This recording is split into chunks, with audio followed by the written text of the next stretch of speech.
Hello, Monday. The sound is not coming through. Please restart your machine and try to log in again.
Good morning, colleagues. Please confirm if you can hear my voice. Can I have the thumbs up?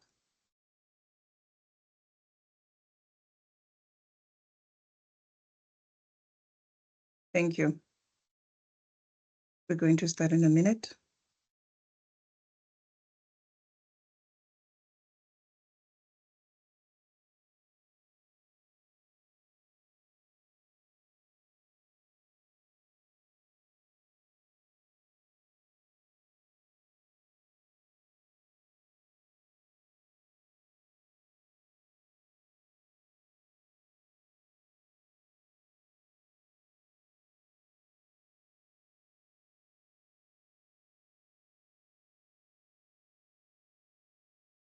Good morning, colleagues, practitioners, and welcome to today's webinar. It's very important. My name is Naledi Mphahlele. I'm the Stakeholder Relations. Thank you for all, for making the time to join us this morning in a chilly weather. Thank you, Timeshare, And this is going to be a process of how to register timeshare. It's going to be a training that is going to be given to us by Advocate Vile. Our presenter will guide us today on how to register under the new legislation so that we understand our requirements. Whether you are new or simply seeking clarity on the requirements, this session is designed to provide you with practical information you can use going forward. Advocate Vile is highly experienced legal expert who plays a critical role here at the PPRA with more than 40 years of experience. She's also the executive manager now currently in the licensing, registrations, and exemptions department. She's going to take us through the step-by-step registration process, including the documentations required for us to register as timeshares, the fees that would be required, and the timelines. We encourage you, colleagues, today to engage actively. Please feel free to drop a question on the Q&A or on the chat space. I will be looking at those questions throughout the session. The slides will be shared after the webinar. So without any further delays, the hands, I see them. I'm going to deal with the hands once Advocate is done presenting. So let me allow Advocate Deborah Vile, she is sharing her screen right now, to take us through the presentation. Is going to be brief. Advocate, welcome.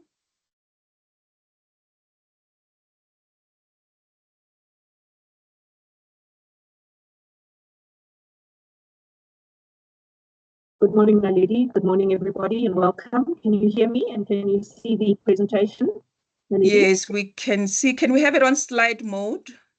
Sure.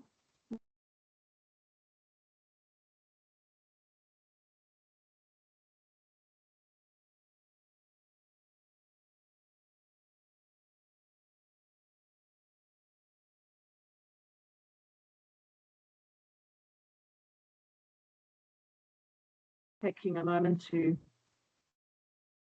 load convert it. it.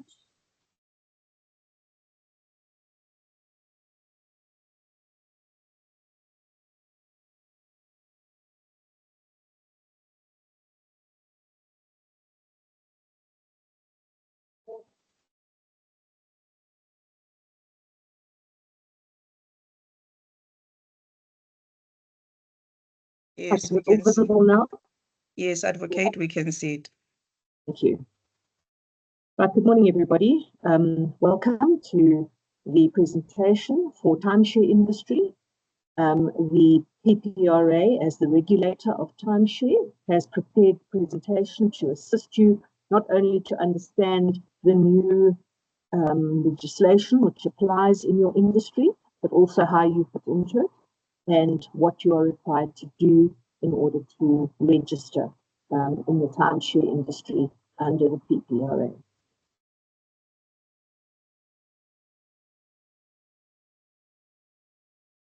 Before we go into details about how to register, there are a couple of things which I'd like to highlight, which I think are important for any newcomers to the regulated industry is concerned and how it affects them.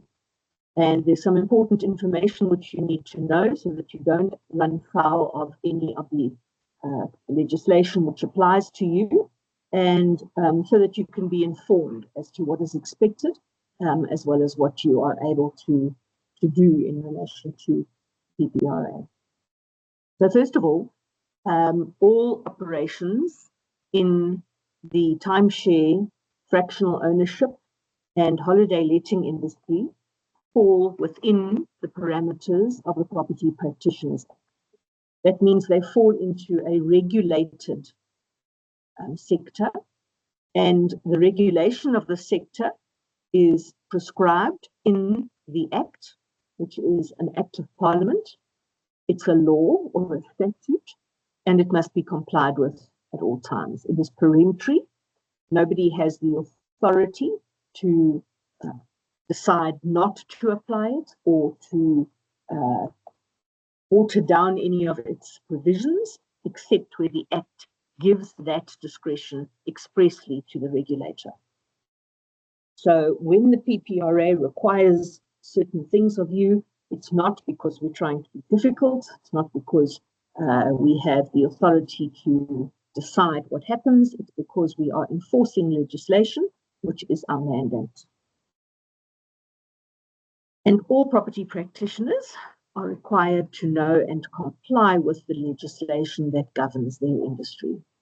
This is important because ignorance of the law is never a defense when it comes to any kind of contravention, especially in a specialized or regulated.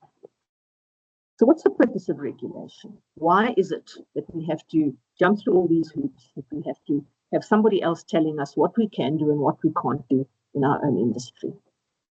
And the purposes are, first of all, in order to have certain standards which are to be complied with by those who operate in the sector. So this is to ensure that we provide a professional, well-informed, educated industry and service which conforms with certain basic moral obligations. In other words, we respect people's rights, we operate honestly, and we don't become an industry which is rife with corruption, abuse, or taking advantage of those who are marginalized or those who are new to the sector. Compliance is part of that regulatory framework in order to ensure that those who operate within the sector maintain those standards.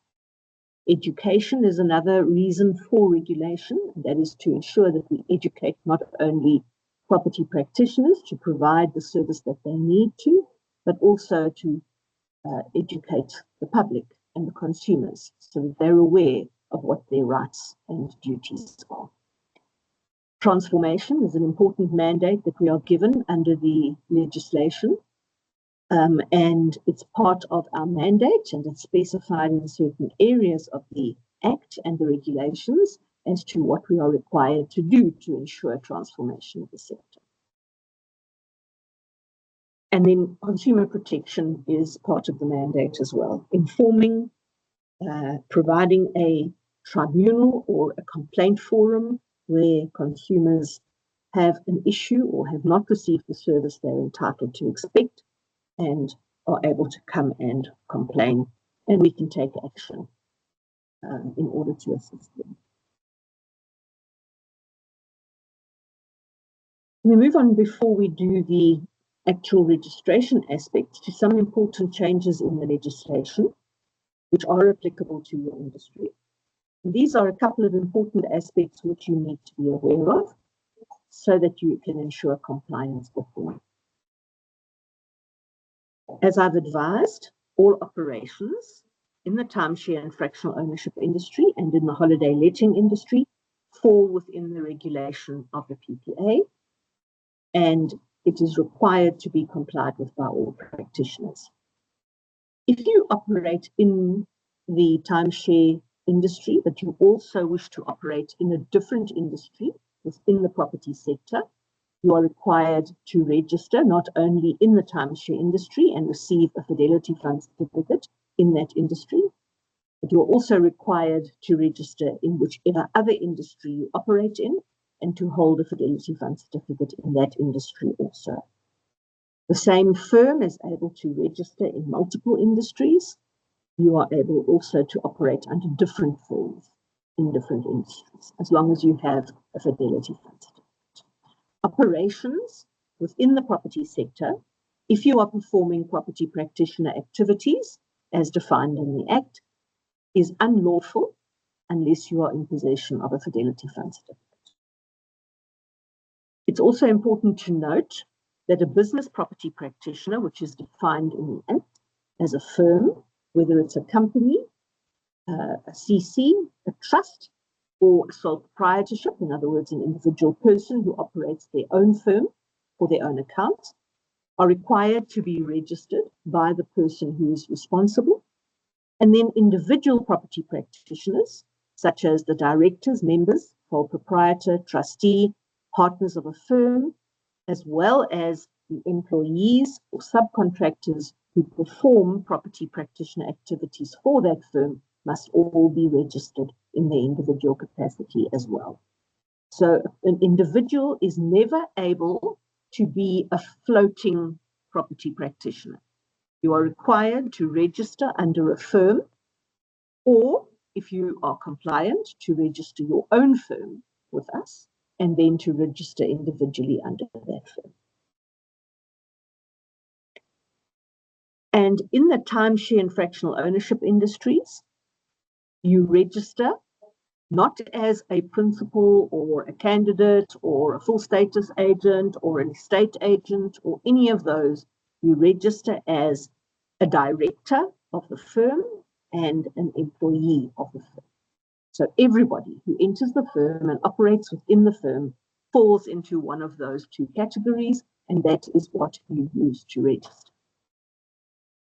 It's important to note that there are currently no standards of training which apply to non-estate agent industries, and that includes the timeshare industry. The Education Department is required by Regulation 33 in the regulations to develop standards of training for all the industries. It is in the process of doing that, but currently you may register within the timeshare, fractional ownership and holiday letting industry without any qualifications. It should also be noted that developers are also included in the property practitioner network, and I'll talk a little bit about them in due course. And we move on then to the definition of property practitioners. And I'm going to go through this quite briefly, but I'm going to highlight which of these refer to timeshare and how you can interpret them in the specific environment in which you operate. I want to go back to a slide which I think I've missed. And I don't, yes, it's this one. I'm going to stop very briefly at this slide, and you will receive copies of the slides afterwards if you would like them. But this just identifies the 12 different categories of property practitioners. So these are the 12 industries which we regulate, and you will operate as a property practitioner in one of those. Estate agents, auctioneers, bond and bridging finance originators have their own industry. HOAs who perform property practitioner activities are included. That's not all HOAs, but particularly those who perform property practitioner activities on their own behalf or on behalf of their owners. Managing agents are included, and now that relates to all managing agents. Property facilitators and intermediaries, this includes spotters, people who provide information, etc., with the purpose of ensuring that there is the finalization or the conclusion of a property transaction. Business brokers, including sales of franchises and business undertakings, are also included. Developers who market and sell their own developed property are included. Now, here the developer who simply builds, buys the piece of land, designs, builds the property, and then contracts out the marketing, sale, etc. of his property to a registered property practitioner does not have to register with us. If he does that himself, then he does register with us. Timeshare and fractional ownership practitioners, property advertising platforms such as Property 24, etc. Property practitioners who specialize in collecting and distributing trust money in terms of Regulation 241. These we call payment processing agents, and they have their own category or industry which they register under. Let me explain briefly what these practitioners do. You may have heard of PayProp. Estate agents use them extensively, and I think they will be used by more property practitioners as they become known to the different industries. One of the things you are required to do as a property practitioner, regulated by the PPA, is to hold and keep open a trust account, which is registered with a bank, a registered bank, as a trust account in terms of Section 54(1) of Act 22 of 2019, which is the PPA. Now, many property practitioners do not use their trust accounts because they do not receive trust monies. Their trust money goes directly to For example, an attorney who is doing the conveyancing in the case of a sale. However, if you do any form of letting, you do have to have a trust account, because you are not permitted to receive trust money unless you have the open trust account, and you place that money in the trust account and keep it there until such time as you are lawfully entitled to pay it out. Now, the regulations make provision for certain exemptions from holding a trust account, and those exemptions have to be applied for. And one of the exemptions which can be applied for is to be allowed to use a payment processing agent for your trust money instead of holding a trust account yourself. So that, I'll deal with that application a bit later, but the payment processing agent is he who uses the trust account for you, manages it for you, puts it into a trust environment, and reports and audits that for the purposes of the regulation by the PPRA. So anyone who has a trust account has to have it audited, and I'll deal with that a little more later. But if you have a payment processing agent, they will do that on your behalf. And your payment processing agent has to be registered with us as such, because we will ensure that he operates a trust environment and the trust money is safe. The other industry is attorney employees.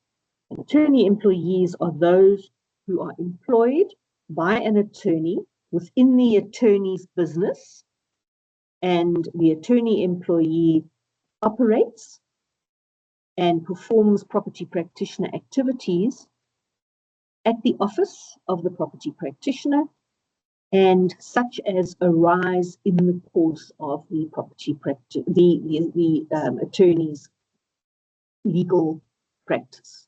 So they have to work at the attorney's offices, they have to be paid by the attorney, and they have to perform those property practitioner activities which arise in the legal practice of the attorney. They're not allowed to go outside that and operate in any way as a property practitioner. So those are the industries. So we'll proceed then to the definition. And I have previously given this slide or one similar in a webinar to Timeshare, but I have made some changes to it, and I'll be highlighting some different aspects of it. In the definition of property practitioner in the Act, there are a number of different sections. Important sections are Section A and Section B. Section A prescribes certain property practitioner activities, which creates a property practitioner if he performs those activities. Over and above listing the activities which make you a property practitioner, it also, in Section A, lists a number of required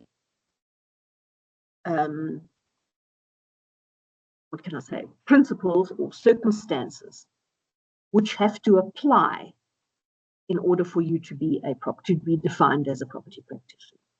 So a property practitioner, in terms of Section A, has to be someone who is a natural or juristic person, in other words, a natural person or a company, who or which, for the acquisition of gain, so any kind of gain, remuneration, money, commission, anything, on his own account or in partnership, holds himself out as, in other words, represents to the public or to the person involved or to the client, that he or she performs property practitioner activities on behalf of any other person. So those are the requirements, first of all.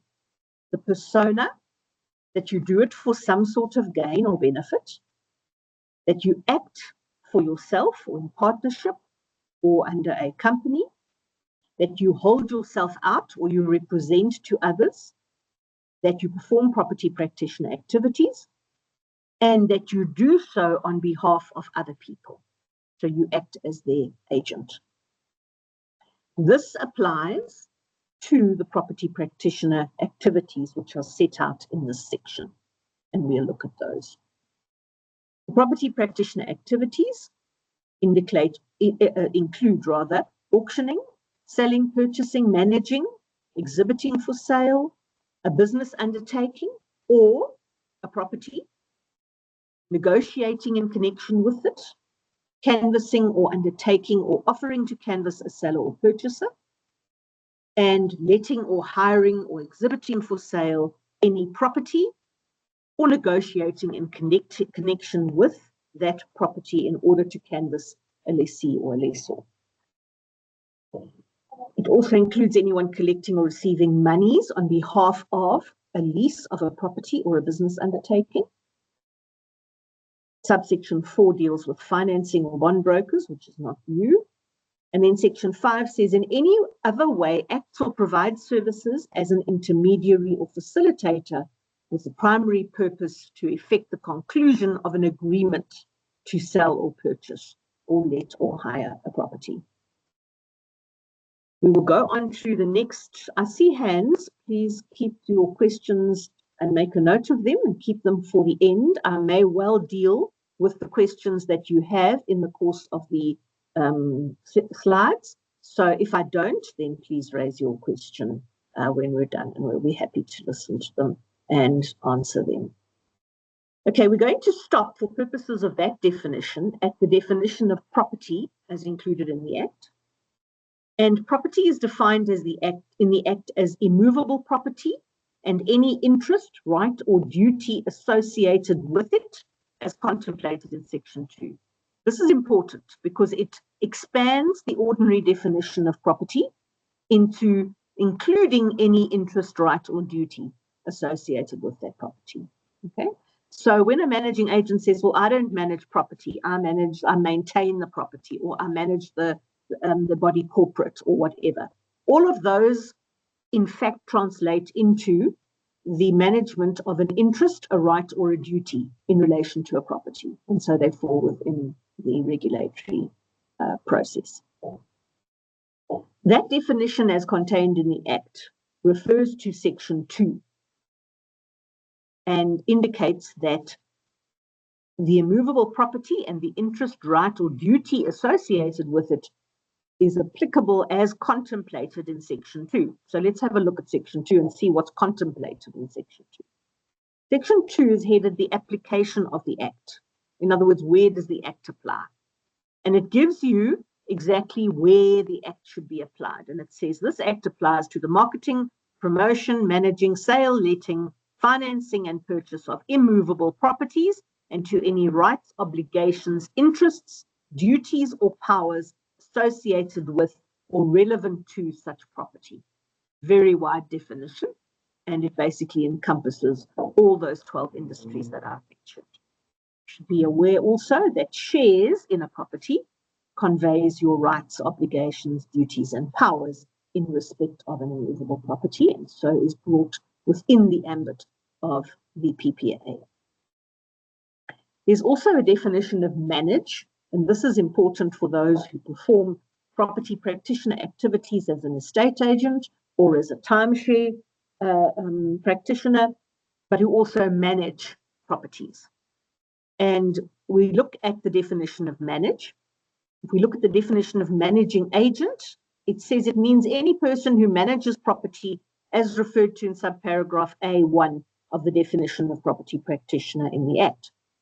Now, we looked at that, and all it did in that subparagraph A1 is mention manage by name. It doesn't tell us what manages, so that doesn't help us at all. It just says then a managing agent is a person who manages. And then it also includes any person who carries out any activity referred to in subparagraph C of the definition of property practitioner, and we're going to look at subparagraph C in a moment.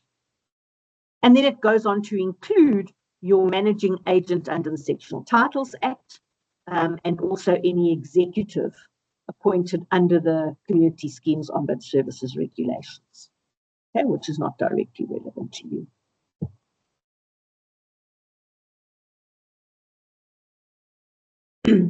We then move on to the section of the definition which provides certain exclusions. And these are important for purposes who operate in the timeshare industry as well as most of the other industries. And it says that the definition, as set out previously in section A, excludes the following persons.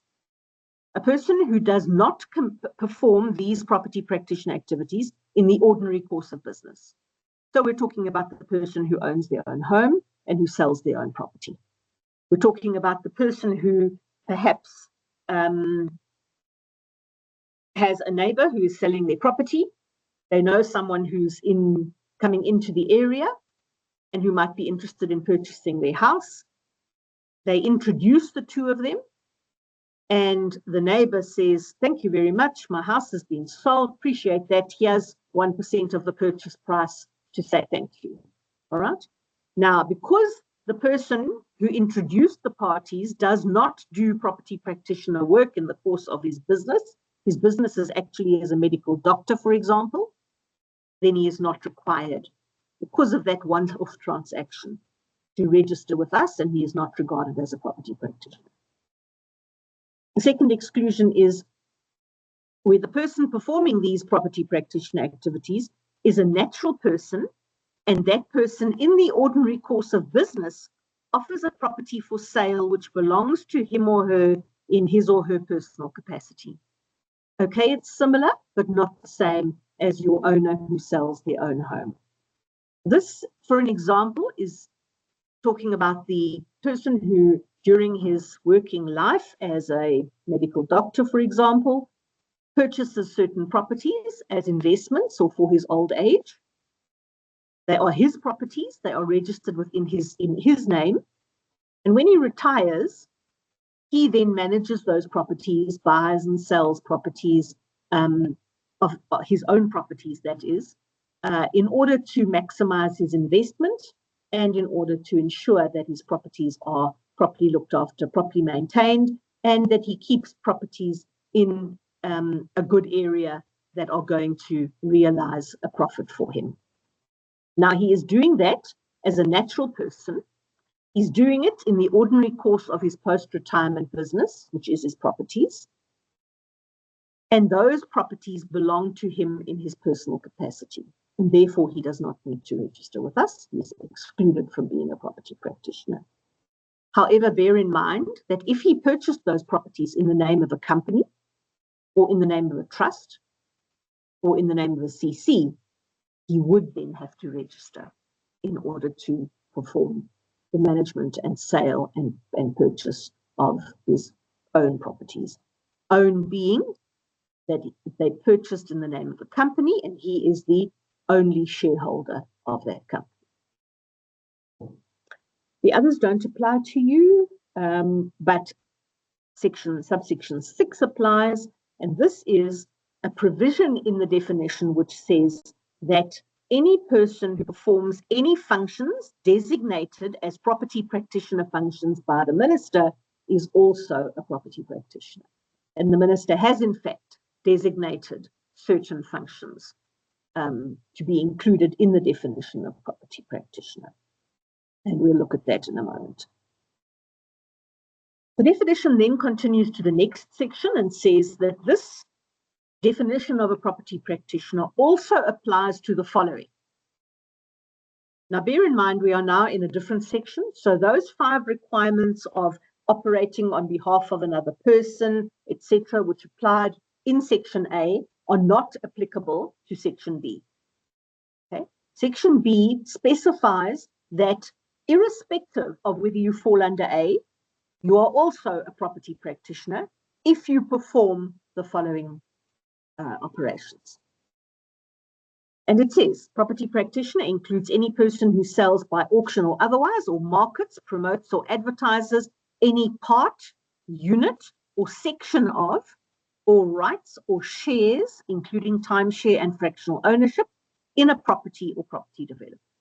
So there you are mentioned by name as being included in the definition. And in subsection C, the definition includes any person who, for remuneration, manages a property on behalf of another. D deals with trusts, which is not particularly relevant to you, and E talks about any director, member, trustee, manager, supervisor, or employee of a property practitioner under A or B, which are now also property practitioners for purposes of the Act.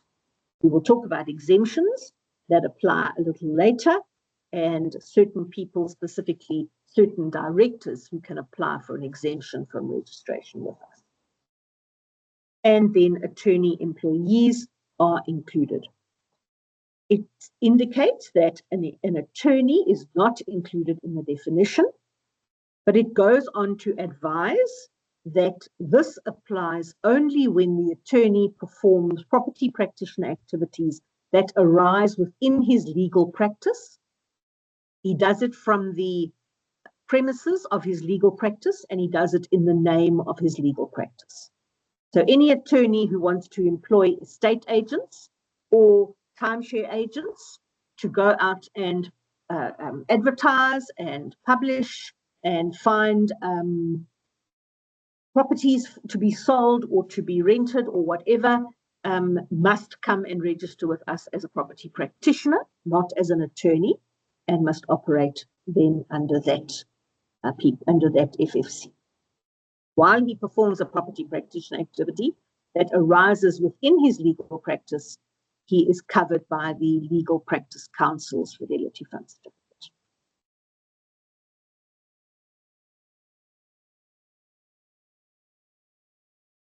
I'll move on then to exemptions. There are certain exemption provisions contained in the regulations which allow exemption from certain of the provisions of the Act. And these are specified, firstly, Section 4 of the Act provides an exemption which can be granted for a maximum of 3 years. It may not be granted retrospectively, and it may be granted on application using the E1 form. You'll find that in Regulation 41.21 of the regulations to the PPA. You submit that to the Regulation Section 4 Exemptions Department, along with a motivation as to why you believe you should be exempted, along with the specifying what section you want to be exempted from. The matter will go before an exemptions committee, and you will receive a certificate if your exemption is granted.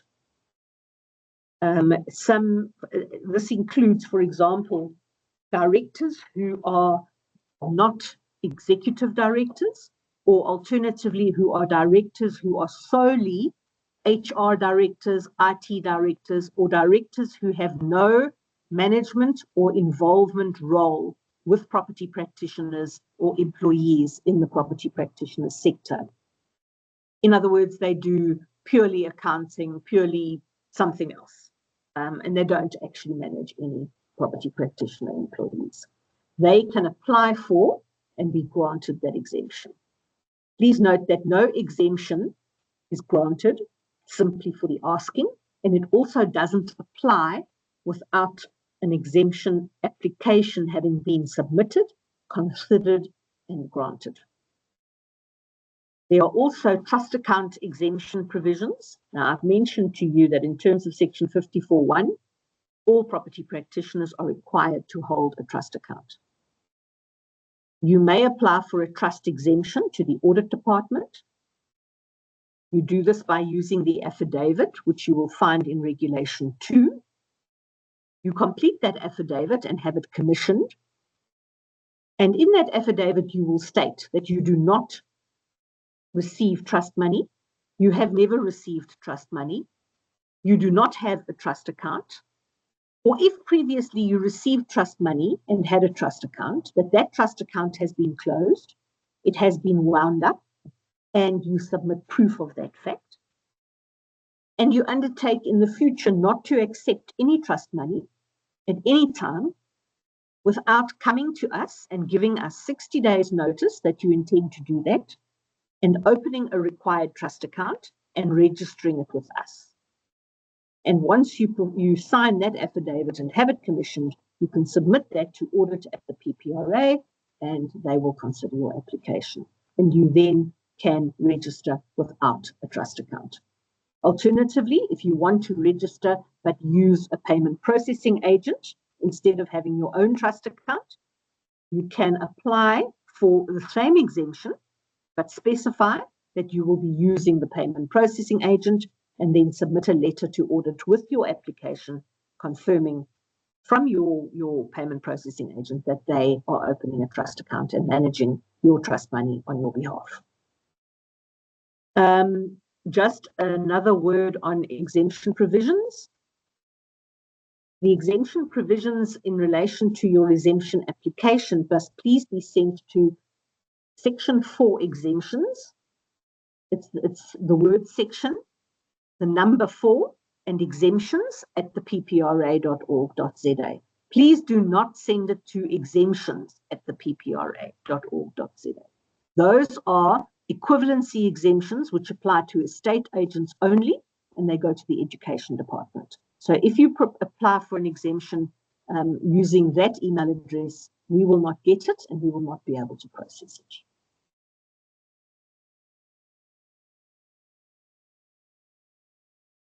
Right, we move on then to an important aspect of that you need to be aware of if you are in fact a timeshare practitioner and registered with the PPRA.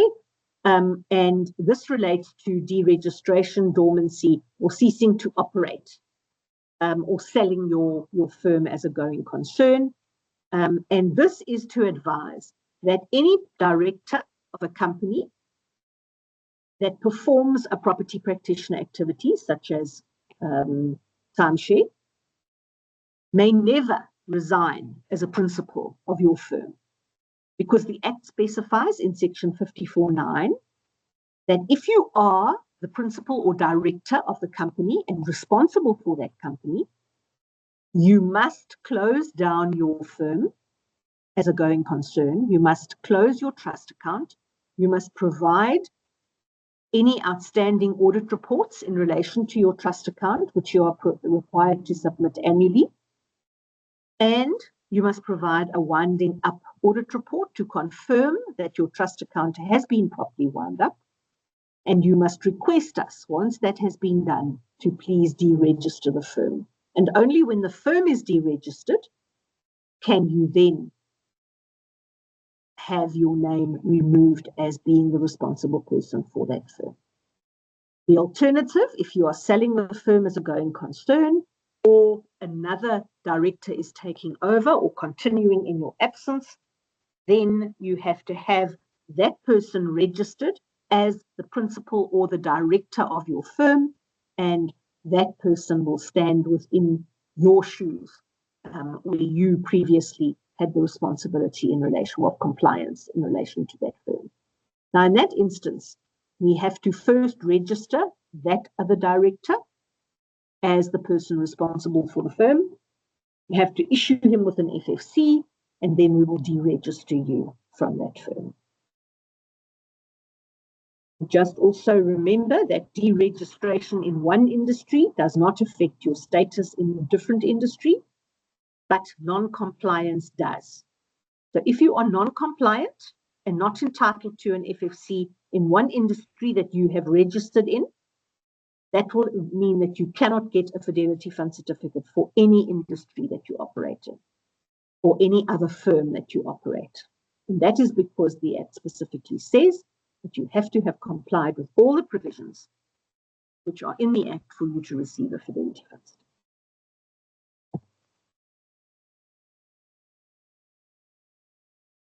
That's just a reiteration of what I explained in relation to Section 54(9) to 14 as to what you are required to do if you want to wind up your firm. A little bit about FFCs. FFCs are issued for 3 years. Candidate FFCs will be issued for 1 year. Currently, we don't have that functionality, and FFCs for candidates are also issued for 3 years, which is incorrect. They will be issued for 1 year. In the next few months, we're hoping to have that capability in our IT system so that we can do that. Regulated FFCs, the regulated FFC template, which you will get when you receive your Fidelity Fund certificate in the timeshare industry, no longer refers to the status of the agent or the practitioner. It doesn't tell who the employer is, and it does not show your PPRA reference number. Your PPRA reference number is a 7-digit number, which you have to know just like you know your ID number. Because when you correspond with us, when you ask us for anything, when you speak to us, you need to be able to give us that number so that we can correctly trace you and find you on our system without serious delay. FFC fees are escalated by CPI annually, and Section 50 of the Act disqualifies persons from being issued with an FFC, and we'll look at a few of those later. Okay, let's look at the registration process. For timeshare practitioners, the first thing you're required to do is to register your firm. The registration of a firm is done by the director, or if it's a CC, by the member, or if it's a trust by the trustee, if it's a sole proprietorship, by the sole proprietor. But you will be known as a director in the sense that you will direct the affairs of that firm. You do that by submitting your registration for your firm application to manual registrations at the ppra.org.za. This is a business property practitioner registration form, which you'll find on our website. It must be signed by all the directors. And you complete it and submit it along with certain required documents. First thing that's required is your firm documents, which is your SIPC document, or any other document which indicates that your firm exists. Your bank letter, and this bank letter must confirm that you hold a trust account in terms of Section 54(1), or alternatively, that you must submit your trust exemption certificate. You also submit your auditor's letter of confirmation that they are in fact the registered auditors of your firm. And this applies only if you hold a trust account. If you are exempted from holding a trust account, then you do not need an auditor, you simply need an accountant who will be able to review your financials.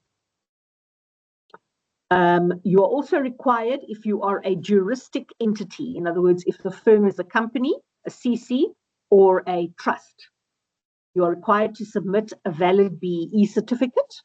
Please note it doesn't have to be compliant. So what that means is it's got to be issued, or if you are exempted from the BEE on the basis of your turnover, you can submit that affidavit, which is prescribed in the BEE legislation, to us and say, I'm exempted, here's my affidavit. Alternatively, you will submit your BEE certificate, which is valid in the sense that it is current, it's not outdated, and it's issued by an accredited BEE practitioner. And we will accept it even if it indicates that you are not BEE compliant. Okay, so you don't have the number of points you need or whatever. All right, that is something we will work with in due course, but the Act as it stands does not require a compliant BEE certificate. It simply requires you to submit one. And please note that that is for juristic entities only. And then in all firms must submit a SARS tax clearance certificate for their firm.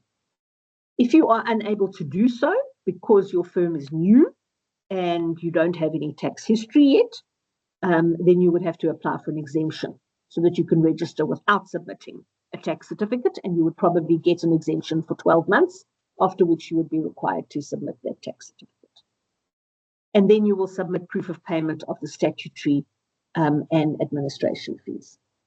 So the statutory fees are in a schedule on our website, and they will tell you if you are registering for this, it will cost you X. If you're registering for that, it will cost you Y, and you will see that there is an applicable fee for each of those. There are also administration fees which are payable for certain transactions. So please have a look at the schedule of fees, which is on our website. So that's the firm registration. We now look at the registration of an individual. Remember that you cannot register as an individual without registering under a firm. It may not be your firm, but you will have to then register as an employee of that firm, and that firm must be registered with us. Okay, directors register themselves individually by submitting the individual property practitioner's application form, completed and signed, a copy of their ID document, an E1 form applying for an exemption from any education requirements under Regulation 33, and the proof of payment of your registration fee. Just to explain the education requirements, I have advised that for your timeshare industry, there are no education requirements currently, but Regulation 33 says that you are not allowed to operate as a property practitioner unless you have done an accredited practical training course and written a board exam, which is your PP exam, property practitioner's exam. Now, obviously, those are not available for you, so you cannot write them. But we cannot issue you with an FFC under that regulation unless you have. So we ask you then to apply for an using an E1 form for an exemption from that specific regulation. And it's very easy. You just submit it along with your application form, and you say, you are not able to provide me with the education opportunities that I need, so please exempt me from Regulation 33. And we will be granted that. Please note that an exemption application costs 2,000 Rand admin fee, but exemptions from Regulation 33 you do not pay for. That is as a result of our inability to provide you with the required learning material and accredited courses, and therefore we do not charge a fee for that. It's simply a technical requirement. All right, registration of employees, individual property practitioner application form completed and signed, your E1 exemption form, which I've just talked about, the letter of employment signed by your director and employee stating the reference number of the director and the firm, okay? And that must be signed by both the director and the employee, confirming that you are in fact employed by that entity. You then also submit proof of payment, and this all goes to manual registrations at the ppra.org.za. What you will do is you will go onto our website in order to perform any of these processes. You will go onto our portal, and when you go onto the portal, you will follow the prompts to be able to register yourself as a property practitioner in the industry you require. But it will go to a point only where you receive an individual PIN in the timeshare industry. It will probably start with a TS, and you will then receive that PIN. And when you submit all your documentation to us, to this address, you will then also mention that number that you have received as a result of registering on the portal. And we will then be able to bring up the information that you've given us on the portal, confirm that you have provisionally registered yourself on the portal, and then we'll be able to check whether all your documents are in order. Please note that when you apply, if your documents are not in order, that application is rejected and you need to reapply, the same as you do with banks and most other regulatory authorities.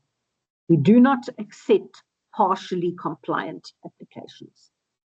If your application is non-compliant, we will say to you, this and this is missing, please provide that and resubmit your application.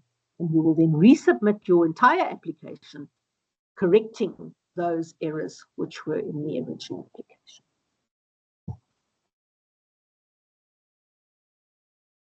A brief mention of auditors. I've mentioned how important auditors are if you have a trust account. In terms of the regulations, you have to submit an audit report in the format which we prescribe in the regulations, signed by a registered auditor who is registered with IRBA, which is the regulatory authority for auditors. And that auditor must audit your trust account as well as your financials of your business accounts, every year within 6 months of your financial year end. If you have a trust account, that audit must be uploaded by your auditor via the auditor's portal on our website. And we will then check that audit. Our audit department will go through it and accept it. And if you fail to do that, there are, first of all, very heavy fines for it. And secondly, you may have to face a disciplinary tribunal. As far as the auditing or review of your business accounts is concerned, you don't submit that to us. You simply perform that audit or review, and you keep those documents on hand should we come to inspect your documents and your firm. Okay, importantly, Section 23 prescribes that a firm that doesn't have a trust account, in other words, you are exempted from holding a trust account, and you have a turnover of less than 2.5 million per annum, does not need an auditor and can have their financials reviewed annually by an independent accountant. So that saves you on audit fees. However, if you have a trust account, even if your turnover is less than 2.5 million, you must use an auditor in terms of the auditing framework of South Africa. So I've set out that no audit report is submitted if you don't have a trust account. You simply have your financials reviewed and audited.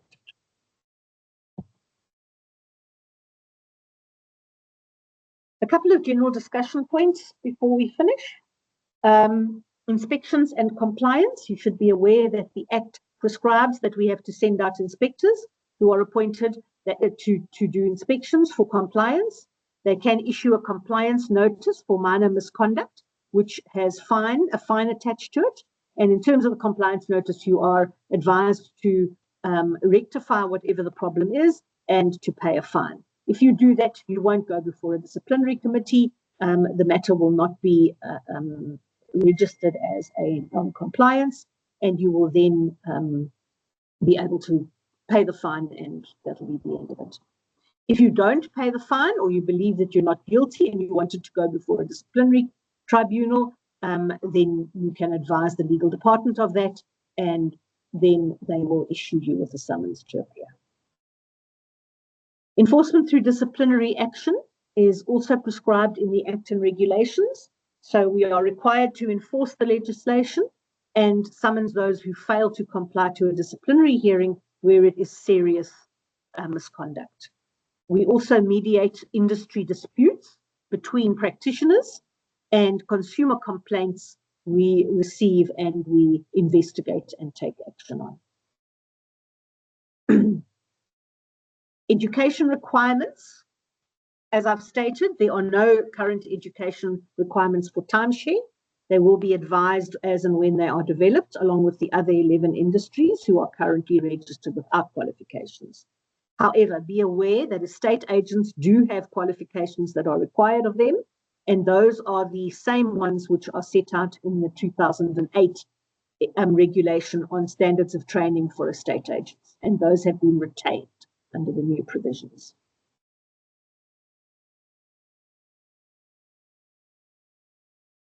Section 47, 48, 50, 56, and regulations 25 and 41.26.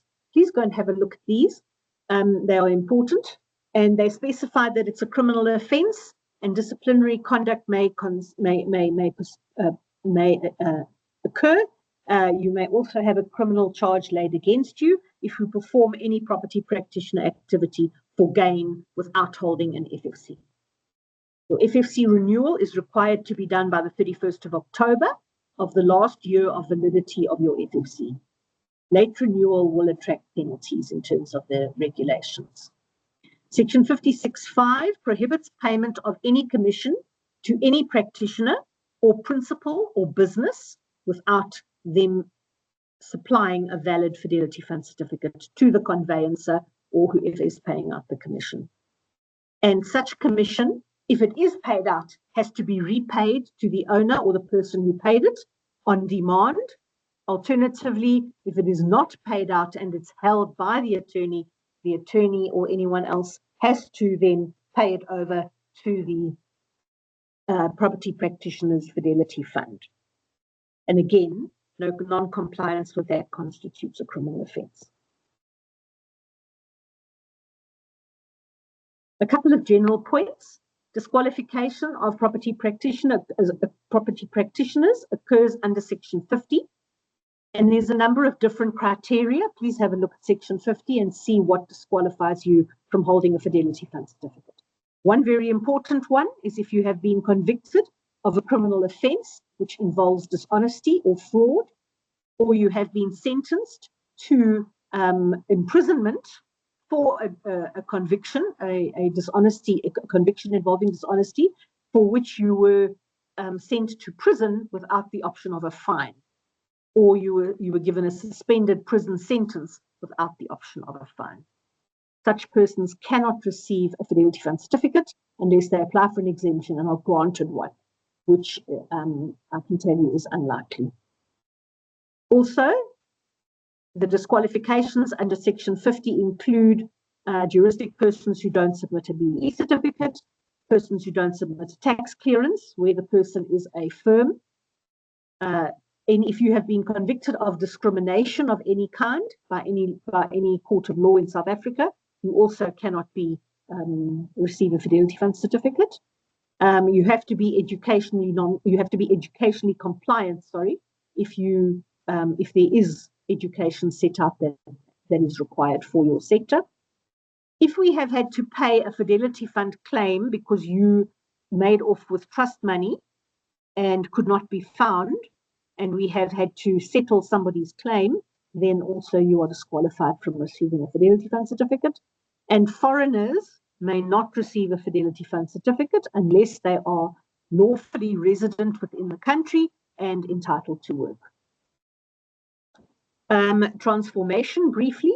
Transformation is carried out by the entire Property Practitioner Regulatory Authority in all its departments, but it has a research centre, which is required by the Act.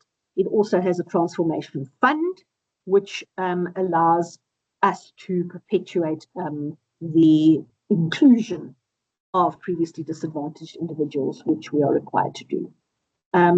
Also, there are certain anti-discrimination provisions, both in the Code of Conduct and in Section 50. So be very careful. One of those, for example, is if somebody says, I want you to let my property, or I want you to find a tenant for a period or whatever, but it may not be an Indian person, or it may not be a black person, or it may not be a white person, or whatever, that is discriminatory, and you would be guilty of discriminatory conduct if you lent yourself to that kind of activity.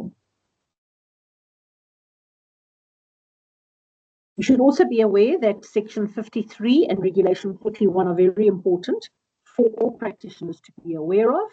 It deals with printed information on business documentation, and it requires all business material and correspondence and marketing material to reflect the business property practitioner for which any practitioner operates, names, details, contact details, the type of entity that is involved, and also a confirmation that the entity holds a valid FFC, the FFC number, and a guarantee of validity of that FFC.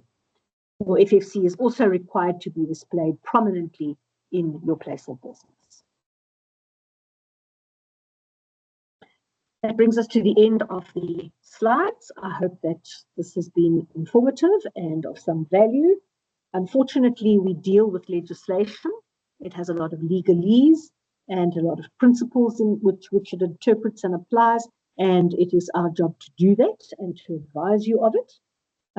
It's not always easy to remember, and it's not always easy to understand.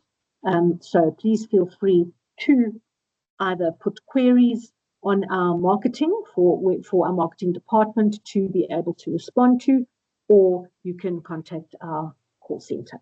Thank you very much. Thank you, Advocate. That was an interesting presentation. I have questions that are coming from the chat.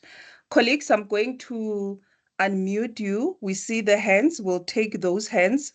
Advocate Vile, I have a question from Monday coming from the chats.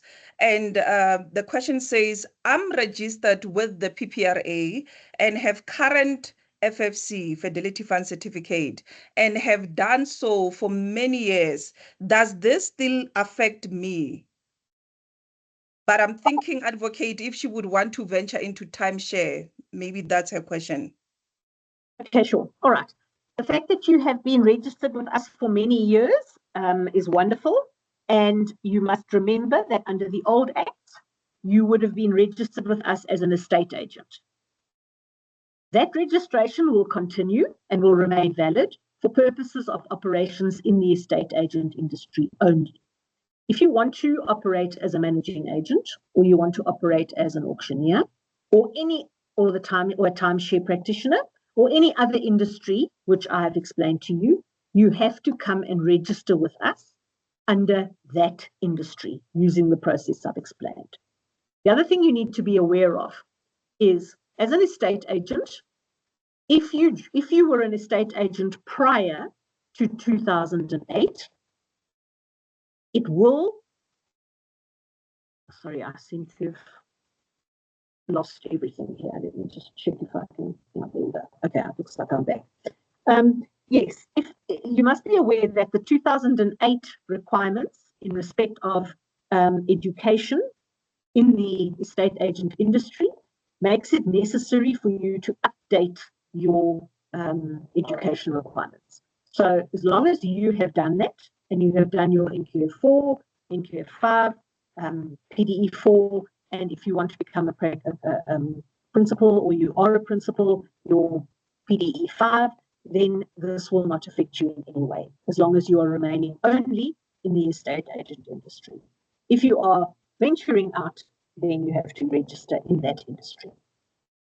I hope that answers the lady. Thank you for that. I have another one from Erika. Does this apply to Airbnb? Yes. Okay, and Koti, I see your question. Does this apply to Lekkerslap? I think it's the same question as Airbnb, as they work with Booking.com. Advocate, the Booking.com, Lekkerslap, does that apply to them as well? I'm not sure what their business model is. It depends on what their business model is. You must remember that what we decide whether they are governed by the PPA and by us as the regulator, based on what activities they perform. So if they perform the property practitioner activities, which I have explained in the definition, then they fall under us. Some of their business models may be such that they are simply an advertising platform of some sort. And if they are, then they would have to register with us as an advertising platform only, and they wouldn't need to register as a timeshare or estate agent or property letting, whatever it is. But as soon as they engage in property practitioner activities, and Airbnb does, Lekkerslap does, then they have to register with us. Okay, thank you so much. I have another question coming from Charmaine.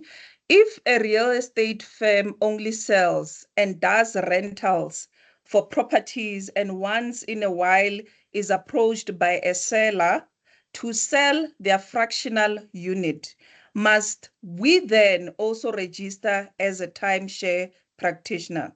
Sorry, I'm not hearing you, Naledi, you're breaking up. Let me just see. Okay, let me repeat the question, Advocate. Can you hear me now? Can you hear me now? I can hear you now. Okay, I think it could be your network. Let me repeat the question from Charmaine. She says, if a real estate firm only sells and does rentals for properties, and once in a while is approached by a seller to sell their fractional unit, must we then also register as a timeshare practitioner if she's approached to sell a fractional unit? Sorry, Naledi, you disappeared again. I'm hearing, I don't know if everybody else is hearing, if it's just me. Colleagues, can you hear me on your side? David, I think it's on your side. Okay, let me give her a second, colleagues. Okay, so please hold on. I can hear you, so it looks like it may be a problem on my side. Let me just see if I can... just hold on, let me call IT for internet. you.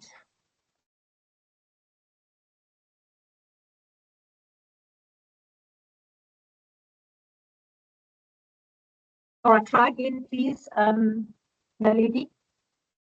Can you hear me now? Yes. Okay, let me take the hand. I'll come back to that question so that we allow your network to pick up. Let me take Lucinda. Please unmute yourself and let's hear your question. Thanks. Lucinda? Maybe Lucinda cannot hear me. Lucinda? Okay, I will come back to Lucinda. Let's go to Kenneth. Kenneth, please unmute yourself.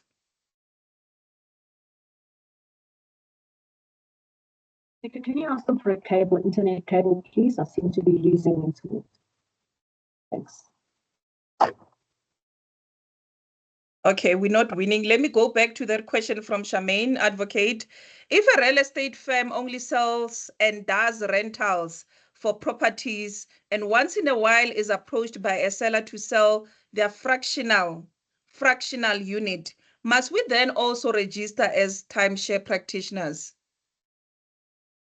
Yes, if you're doing it on a fairly regular basis. In other words, if you have a mandate from somebody to assist them to do sales, letting, whatever, timeshare, marketing, etc. For them, if and when it arises, that mandate and the fact that you're doing it on a semi-regular basis means that you have to register. Okay? You are, in fact, performing those property activities. You're doing it to a fairly substantial extent, and you would have to register. Okay, thank you so much. I have another one from Marie.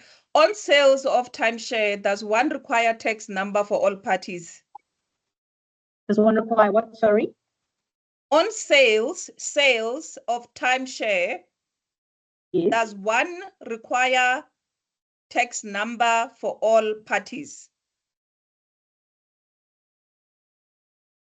Okay, it's fine. You can't hear me. Let's wait to come. Let me see if I can move. Maybe it will assist if I move to another No, it's fine. area. Let's allow you to, let me call IT to come to your office so we connect you. Colleagues, can I ask for 1 minute, please? Apologies about that. Hello, can I offer a suggestion? I have asked IT to just bring me a cable, but that's going to take a couple of minutes. So if you'll just bear with me, I'm sure we'll be able to get someone to help you shortly. Yes, ma'am. Can the advocate perhaps remove the video? Sometimes it helps to improve the bandwidth. Okay, thank you for that. Advocate, are you willing to switch off the video?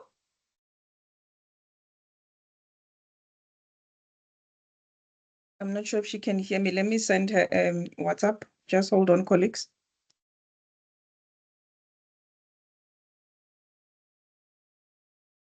Anna lady. Okay, let me try that.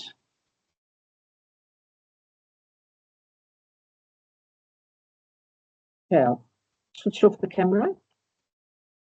Can we try again? Can you hear me now? You could try it, lady. It still sounds like you're breaking up, but try. Because I can hear you clearly on my side. Maybe Okay, let me allow Lucinda. Lucinda, please ask. Lucinda? Okay.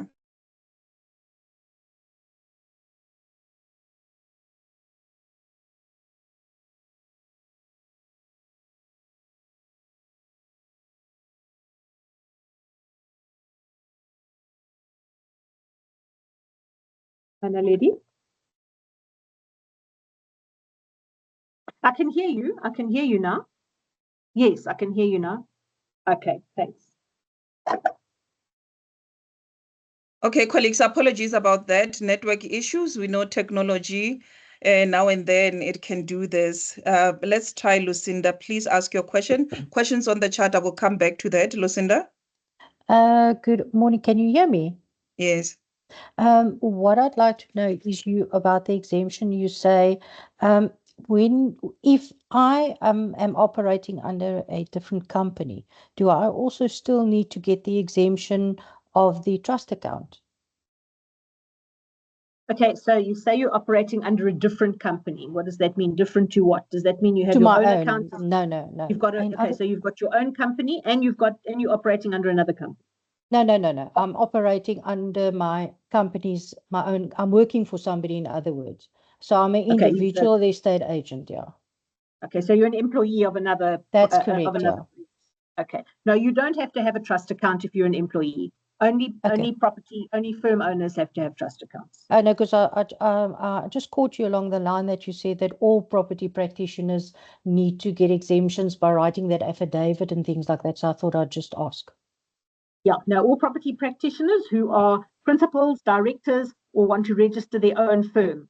Okay. So if you're registering a firm, then you have to do that. If you're simply registering as an employee, you'll see I haven't put that exemption. The only exemption which you need in the slides as an employee is your Regulation 33, which is the education exemption. Oh, You thank don't you need so your much. trust. Thank you. Thank you, ma'am. Kenneth, please come through.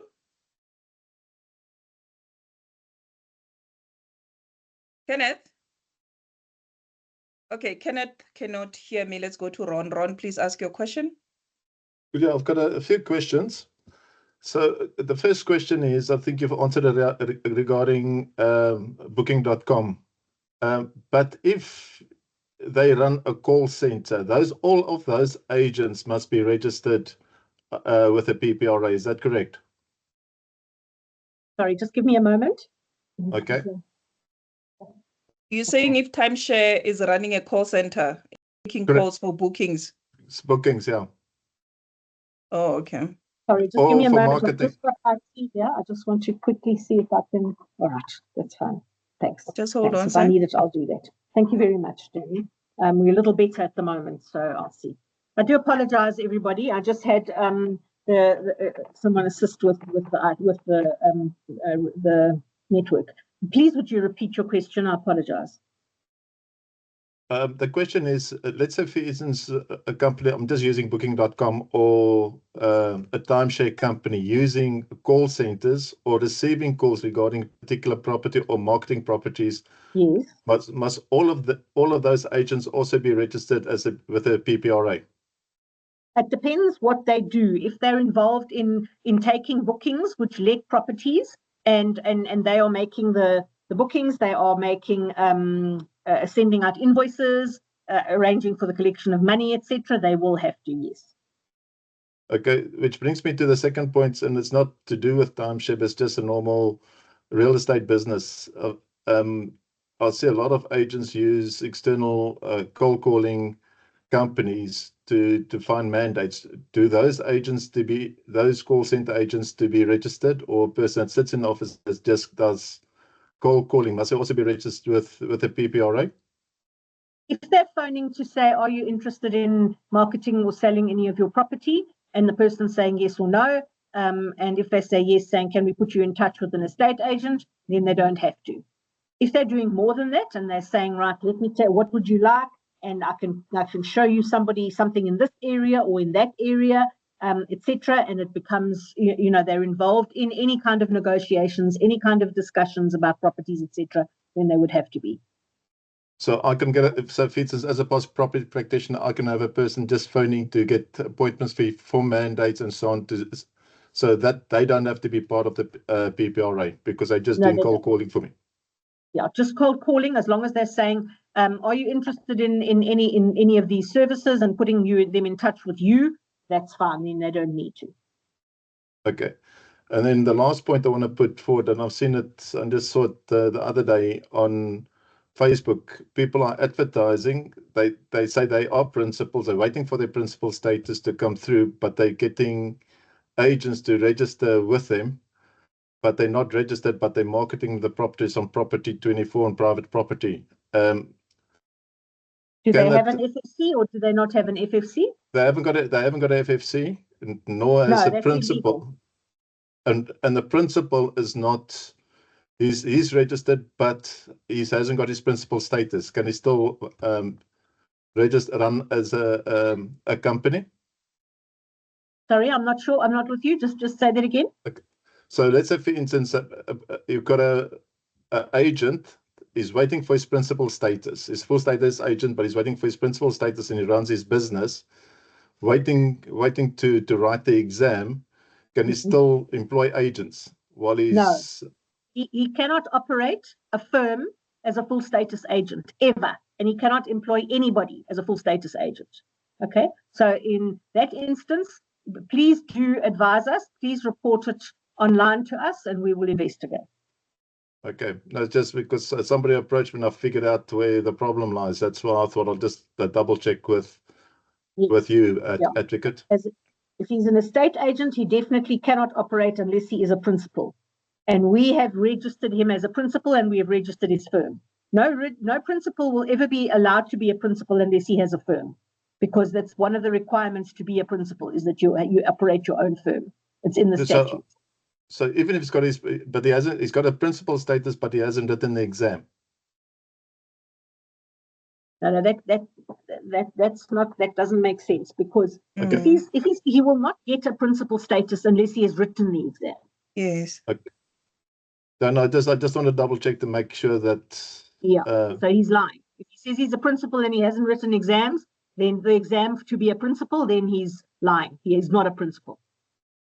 And just the last question. So, like Property 24 and Private Property, who lists properties, they don't have to figure out if the agent is registered or not. Making sure.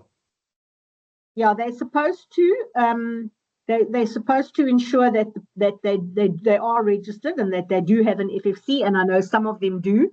I'm not sure about Property 24. I know that our legal department is in discussions with them as to what they are required to do, and their registration status, etc. I'm not at the moment privy to that, but our position is that they are required to check that they have an FFC that is appropriate, and they are also required to register with us. Because I think that will be a great idea if these advertising companies, when you register, that they can put your PPRA number or certificate showing that you are registered. So it will just clean up the market as well. Absolutely. And bear in mind that those who register are also supposed to comply with the provisions which I've set out in relation to correspondence and advertisements, etc. And they're supposed to put their FFC number in their advert. Yeah, and just my last question. So let's say, for instance, a property practitioner is not, or somebody hasn't got an FFC, okay, and sells a property. The seller does not know that the person is not registered. Right. He can then have a claim against that agent or that agency, and for the commission as well. Is that correct? No. He doesn't. You mean he can ask for his commission back? He can ask for his commission back because a person misinforming, because it's misleading the seller. He can ask for his commission back, and in terms of the act, the agent or the practitioner has to return that commission on demand. Otherwise, he commits a criminal offence. Okay, that's great news to hear. Thank you. Thanks. Keep well. Thank you so much for all the questions. Advocate, I have Colleen asking, hotel companies during rentals, do they also have to register, the hotels? So we're in the process of investigating that business model. There's some business models that look like they might fall under us, some don't. But we are in the process of looking into that and seeing which business models will fall under us, which don't, and which of them have to register with us. The legal department is in charge of that. Thank you so much, Advocate. And maybe just to add on what you said, I do know that Mr. Caton is in talks with Property 24. They are having meetings. He's going to have a webinar on the 24th of June. Maybe join and ask him about that, how far he is on that. Let me take a question on Samantha. Please come through. Morning. Hi, Deborah. Hi, Naledi. Thank you. This is not directly related to timeshare. It's with regards to the registration of a managing agency under a real estate agency. So can the managing agency register using the same CIPC document if their real estate agency is already registered with the PPRA? Yes, you can. Okay, so it's just they would just reserve the name. They would just reserve the name on the PPRA portal under their profile, but as a managing agency. Correct. Okay, and then my last question is Fidelity Fund certificates for candidates. When will the 1-year candidate FFC come into play, and will the amount still be 2295? Okay. We're hoping that for the renewal period opening in July, we will have the 1-year candidate FFCs, and we're hoping that from that date onwards, we will be able to charge them the reduced fee, which is for a 1-year FFC and set out in the regulations. So that's what the fee will be, bearing in mind that it increases by CPI annually. and the Act was published in 2022. So, or rather, it came into effect in 2022. So that will happen. The only concern I have is you will be aware that we have advertised and advised people that we had a cyber attack over the Easter weekend, and there was ransomware installed.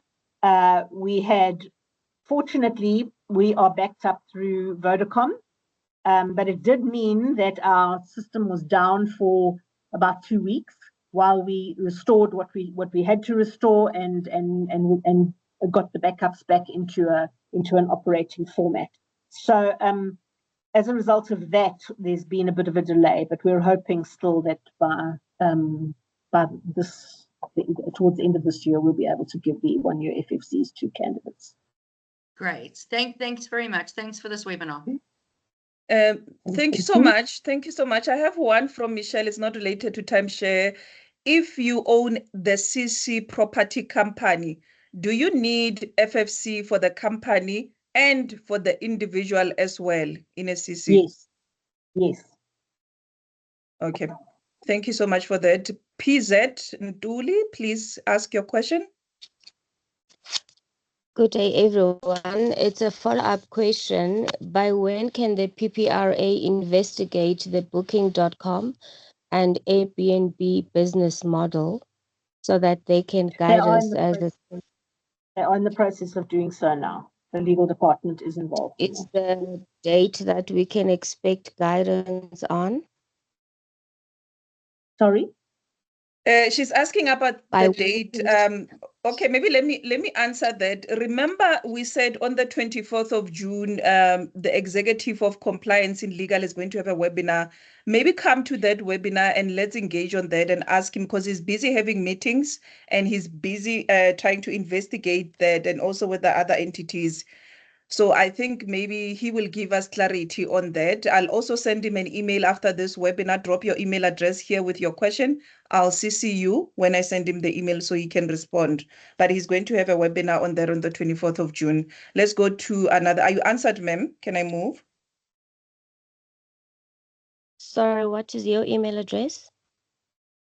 You see the one, I'm going to put it on the chat. It's fine. I'm going to put it on the chat. Stakeholder.engagement@the ppra.org.za. I'll put it on the chat. Thank you. Yes. Let's go to Luane. Let's hear your question. Good morning. Thank you very much for the session.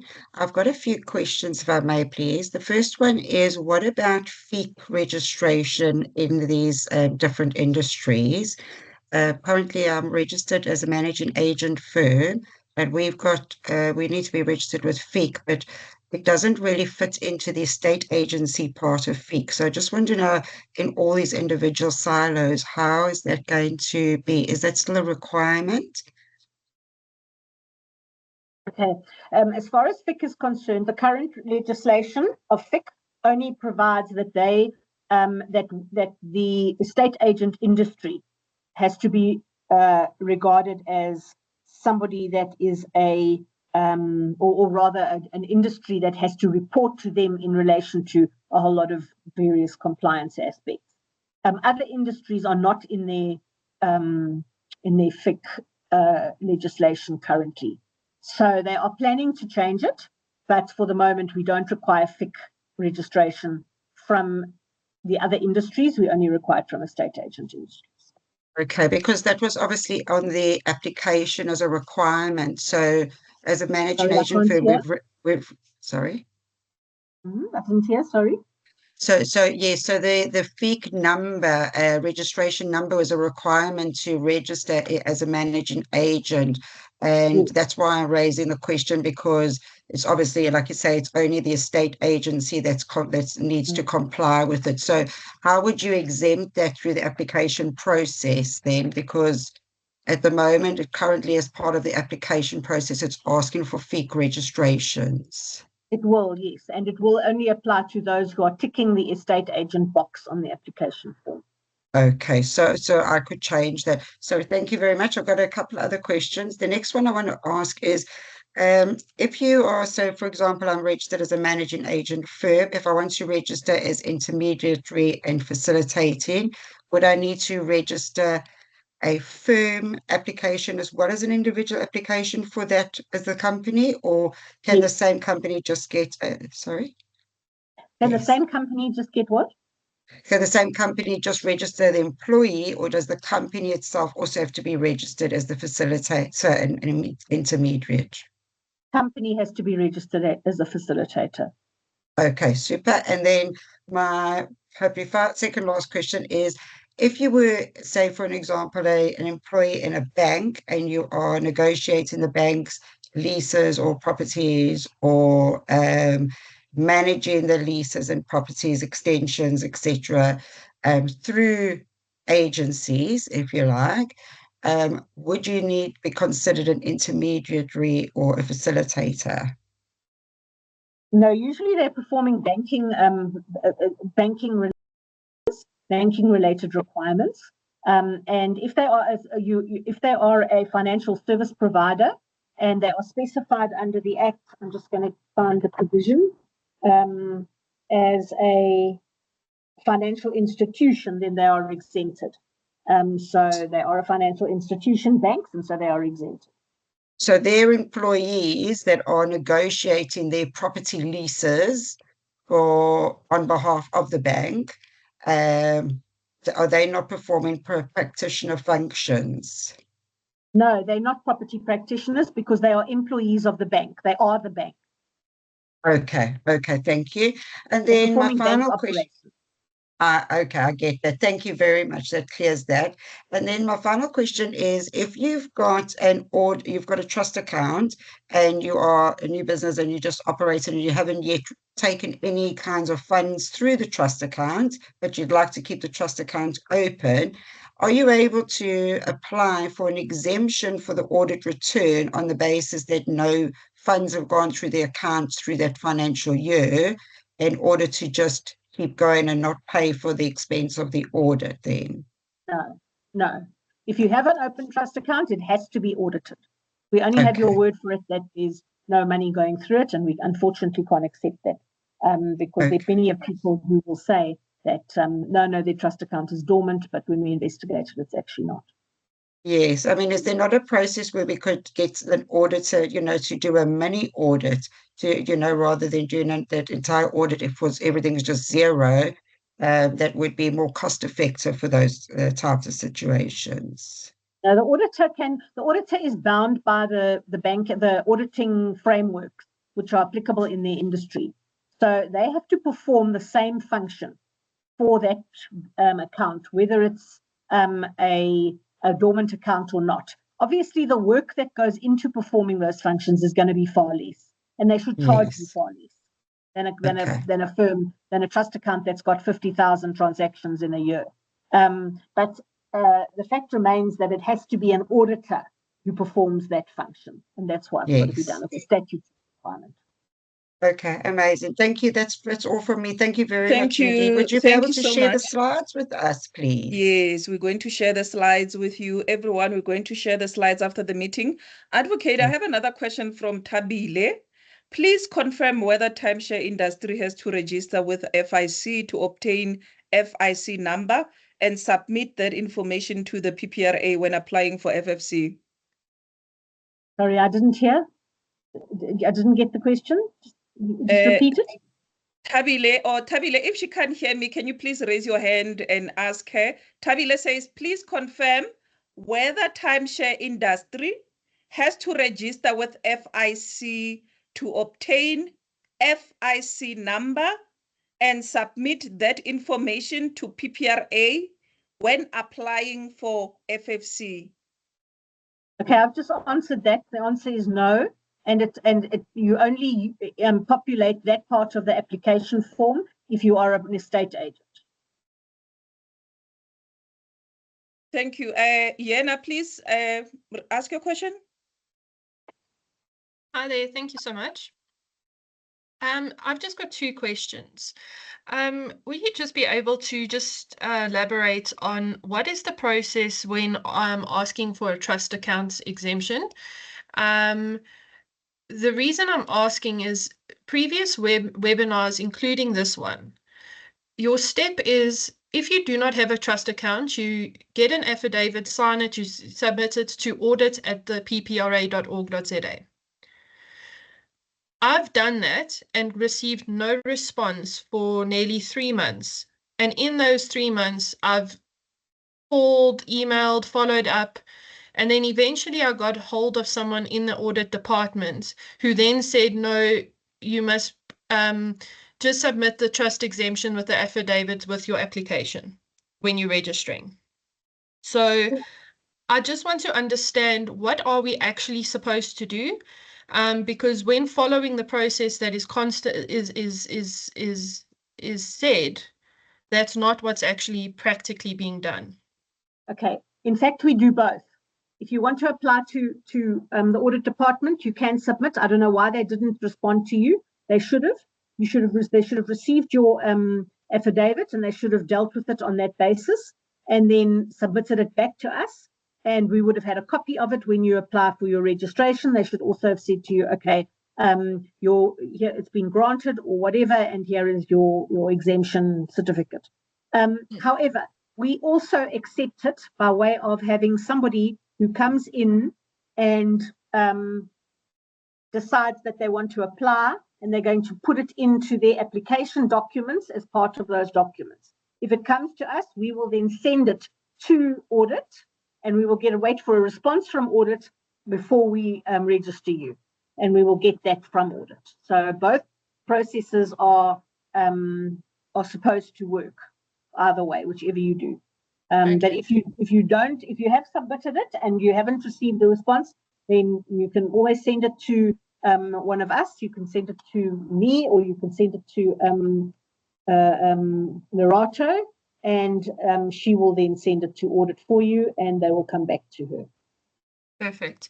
So, and then with the Section 4 exemption email address you mentioned earlier, that's not applicable for trust accounts then? The manual registration's email address? No, you mentioned a Section 4 exemption email. Oh, no, that's not applicable for trust account audits. That goes to audit. Okay, it's a different process, which is created by the regulations. Okay. It's based on the same section in the Act, but the process is different, and that is a Regulation 2 process. Okay. And when applying for this trust account exemption, is that subject to that 2,000 Rand exemption fee? If you apply for which exemption? A trust account. Yes. Okay. Then my last question is related to BEE. If a company is not, I don't know if the right term is registered with they don't have a BEE certificate because they are exempted from the actual act, the BEE Act, because they're either a micro enterprise, they don't, their turnover, whatever the act says, they fit under that category. Is it then, if they have a certificate showing that they don't fit the requirements to register under BEE, let's just use the example of that because they're a micro enterprise. When submitting an application for that company, in submitting that confirmation that they don't need to be registered, does that count now as an exemption? So would they need to fill in the E1 form and pay the exemption form on the PPRA side? No, it's not an exemption at all. It's a certificate. What I did say in the slides, that what you would do where it's applicable to, for example, micro enterprises, you complete that affidavit, which is in the legislation. It's an affidavit that you complete. It's set out. It's got its own format, and you submit that. And that you certify that it doesn't apply to you, and you are exempted from it. You're not exempted by us. You're exempted by the BEE legislation. Act. Perfect. So what you do is you submit that instead of your certificate or your BEE certificate, and we accept that. And that's not something. Sorry, and then that's not something that you're paying the 2,000 Rand exemption for. You're just proving that this company is not needed. We don't need that. Perfect. Okay. Thank you so much. And thanks for your time. Thank you. Okay. Thank you. Advocate, I have a similar question that's keep coming up on the chart. I think the question is around, if I'm holding a FFC as a property practitioner and I have a trust account there, can I also have a Fidelity Fund certificate in another category, even for timeshare, because they've been working previously in timeshare sales, but with that FFC of property practitioner. So now with going forward, the two FFCs, can they open in all the categories and trade? Because they also have a trust account in the practitioners category. Sorry, Naledi, I'm not following completely. Just say again. If a property practitioner has been trading as a practitioner, estate agency, right? Right. So now they want to get another FFC as timeshare. Right. So the question that's on the chart, they are asking that they've been working in timeshare sales, but Yes. they have FFC and a trust account for many years. They've had that, but they've been working on the side as timeshare. Does that mean now they have to deregister as an agent, focus on timeshare, or can they hold both? Okay, Can you hear me, Advocate? So they have to they have to decide whether they want to operate as an estate agent or as a timeshare agent or as both. If they want to be both, then they will leave their estate agent industry registration in place, and they will continue to get their estate agent FFC.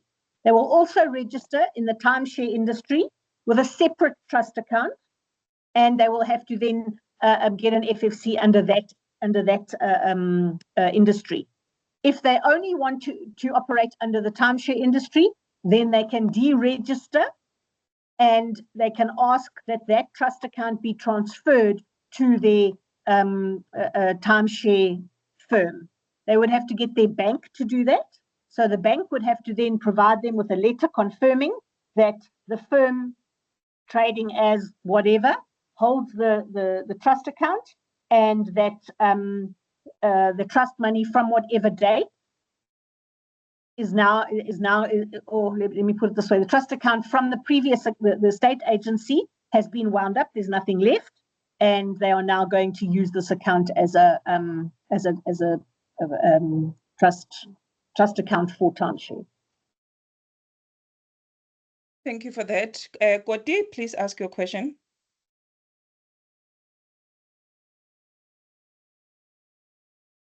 Koti? Okay, I'm gonna move. Please put your question on the chat. Verna, please ask your question.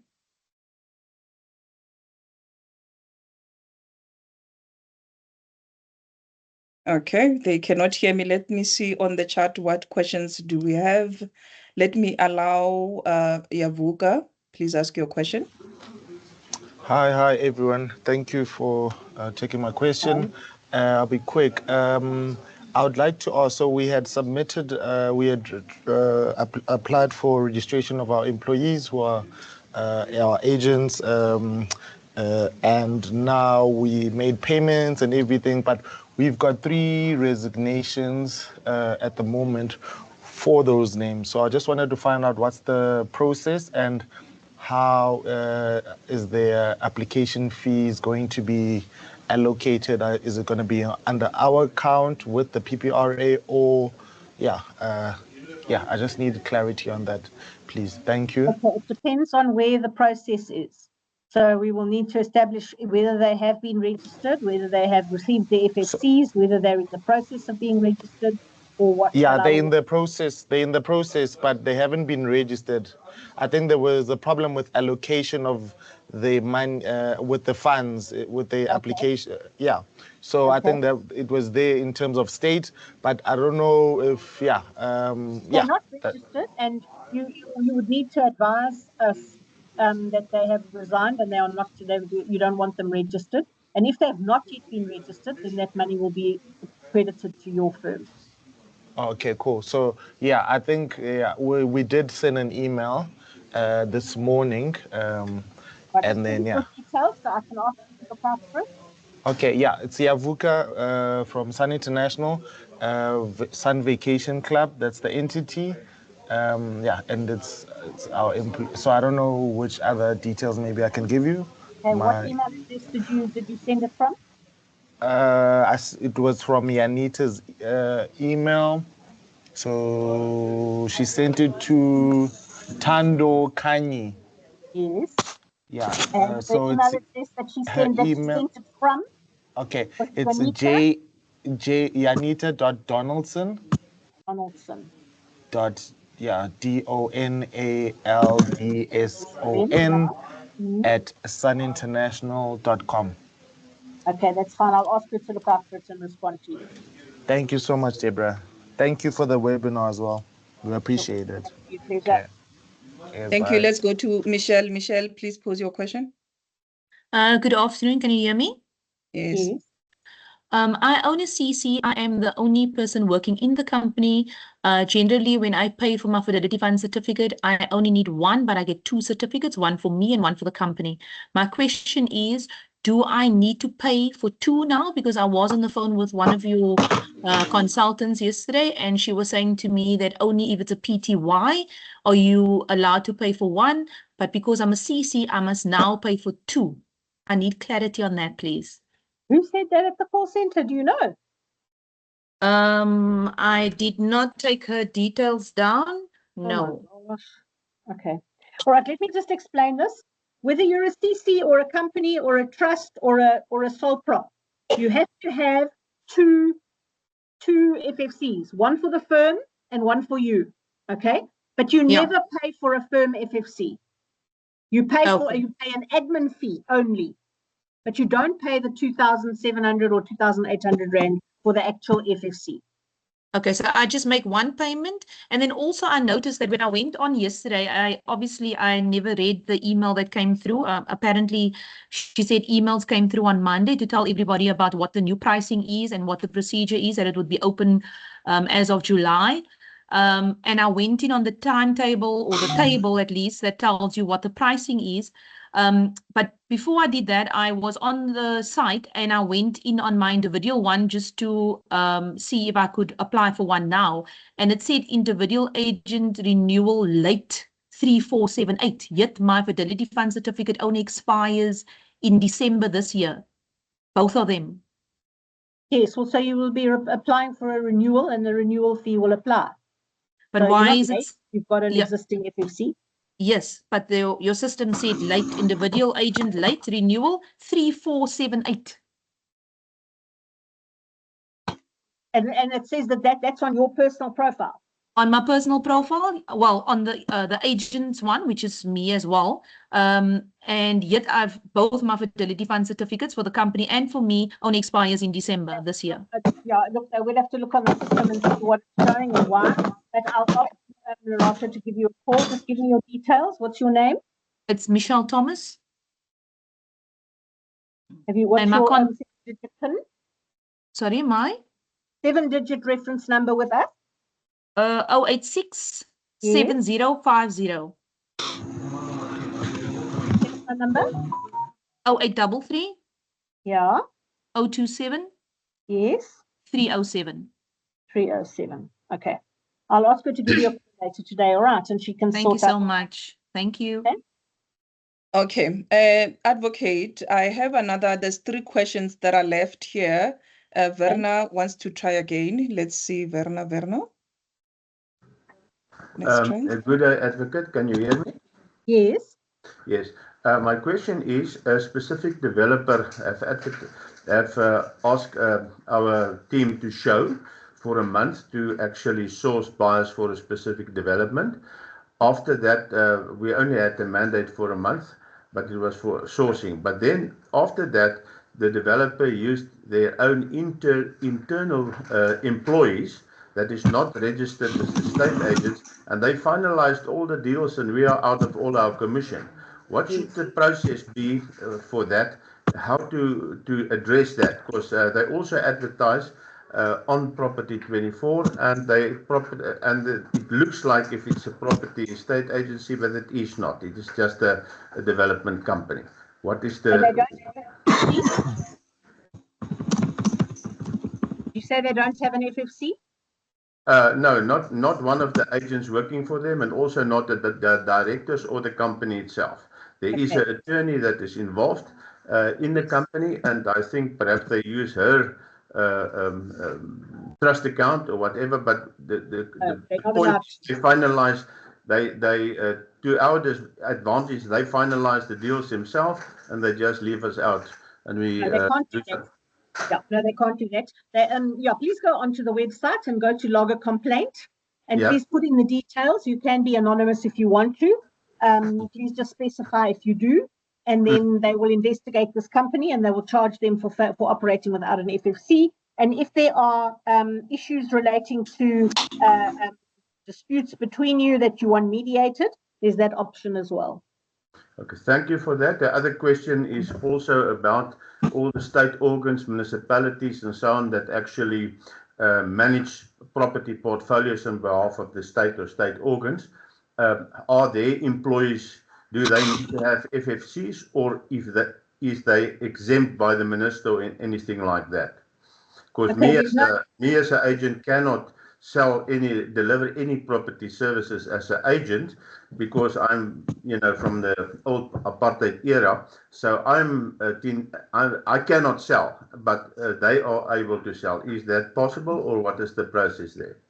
Okay, we do have a number of state entities that are registered with us, and that are in the process of registering with us. As far as whether they have to register or not depends on a number of things. It depends on whose property it is that they are marketing, whether they are employed or whether they are actually performing as an agent. So if they're acting as an agent, they have to be registered with us, otherwise they're in contravention of the Act. If they're employed by the state-owned entity and they are marketing property that belongs to the state-owned entity, then they don't need to have an FFC to do so. Now, there's 2 points here. The one is that, say for instance, the state purchasing land for Department of Agriculture. I mean, that is the activity of an agent. The other thing is the same with the municipality. They want to buy land for social development or whatever, or they source them themselves, and the department themselves buy, the province. There's nothing wrong with them sourcing it themselves. It's like you deciding that I want to buy a house, but I don't want to go through an agent. Nothing to stop you doing that. But as soon as they are doing it on behalf of somebody else, or they are appointing people to go out and buy and look for properties for them who don't have FFCs, then one of them has to have an FFC, either the agent or the entity itself. But the municipality itself? Yes, well, it depends. If the municipality wants to buy land for the municipality, then it's not performing a property practitioner activity. Okay, all right. Or they sell their property. Okay, no, that's if they're clear. Selling their property and they're selling their own property, as I said in the slides, then they're not a property practitioner. Okay, all right. So that's clear then. Okay, no, thank you for that answer. Okay. Thank you. I need to go. I've got a interview for ETV, which I have to attend. They're busy setting up and they need me for that. So I don't know if you can take details for any other questions, and you can send them to me and I can either respond or get someone to respond if that's possible. Okay, no, thank you so much, Advocate, for your time today. It was a fruitful presentation and we do appreciate you unpacking Timeshare. You can go and do the interview. Colleagues, let's excuse Advocate Vile. Can you please see my email address pinned on the chat? The questions and the hands, can you please send me those questions and I will send it to her office. If you need her to call you, please clarify, put a number there and your 7-digit code. Her office will call you. If you need a virtual meeting, please also mention that. They will see what they can do to have a virtual meeting with you so that they can assist you with any queries that you might have in any categories. Thank you so much for the time. Alan electricity. Sir, let me mute them. Okay. So colleagues, thank you for the engagement today. Thank you for your time and coming to join us. Okay, there's someone speaking. I think they're not aware that Advocate. Let me just disable their mic. Sorry about that. If you have the questions, please send them through. The recording of this webinar and the slides will also be shared with you shortly. I have your email addresses on the chart. I also have email addresses for everyone who registered for the webinar. I'm going to share within 5 minutes. Look at your inbox. You will have all the slides and the recording today after 5 p.m. Our marketing and communications will post that on our PPRA TV. On behalf of PPRA, thank you again for joining us today. Stay safe, stay informed, and keep building a better property sector.